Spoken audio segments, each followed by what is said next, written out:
അപ്പോൾ നമ്മുടെ എല്ലാ പ്രോഡക്റ്റും നല്ല ഹൈജീൻ ആയിട്ട് തന്നെയാണ് നിങ്ങളുടെ അടുത്തേക്ക് വരുന്നത്. പിന്നെ കുട്ടികളുടെ ആകുമ്പോഴത്തേക്കും നമ്മൾ ഒന്നും കൂടെ അതിലൊരു ശ്രദ്ധ എടുത്തുമല്ലോ.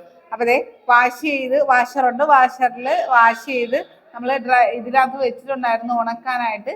ടൈം കട്ടൗട്ടായിട്ട് കിടക്കുവാണ്. എന്തായാലും നമുക്കിതൊന്ന് തുറന്നു നോക്കാം.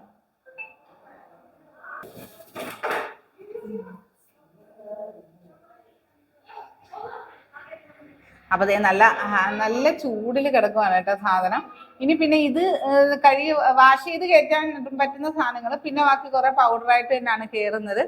അപ്പം അതിൻ്റെതായ ഈ പറഞ്ഞ കണക്ക് എല്ലാ കാര്യങ്ങളും ശ്രദ്ധിച്ച് നല്ല ഹൈജീനായിട്ട് തന്നെയാണ് നമ്മുടെ എല്ലാ പ്രോഡക്റ്റും വരുന്നത്. അപ്പോൾ ഇത് കുഞ്ഞുങ്ങളുടെ ആയപ്പോഴത്തേക്കും കുറച്ചുകൂടെ ഒരു ശ്രദ്ധയിൽ തന്നെയാണ് നമ്മൾ കൈകാര്യം ചെയ്തു പോകുന്നത്. കൈയുടെ ഉപയോഗമൊക്കെ പരമാവധി ശ്രദ്ധിച്ചാണ് പോകുന്നത്.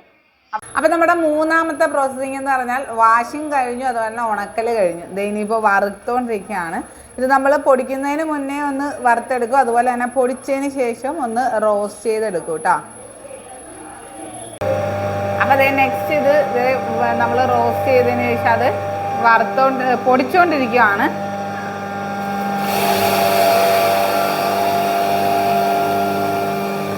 അപ്പോൾ ഇത്രത്തോളം നല്ല രീതിയിൽ ഹൈജീൻ ആയിട്ടുള്ള ഒരു പ്രോഡക്റ്റാണ് നിങ്ങളിലേക്ക് എത്തിക്കുന്നത്. അപ്പോൾ മാഷാ അല്ലാഹ് താല്പര്യമുള്ളവർ കോൺടാക്ട് ചെയ്യുക. നമ്മുടെ 6 മാസം പോലുള്ള കുഞ്ഞു കുട്ടികൾക്ക് കൊടുക്കാവുന്നതാണ്.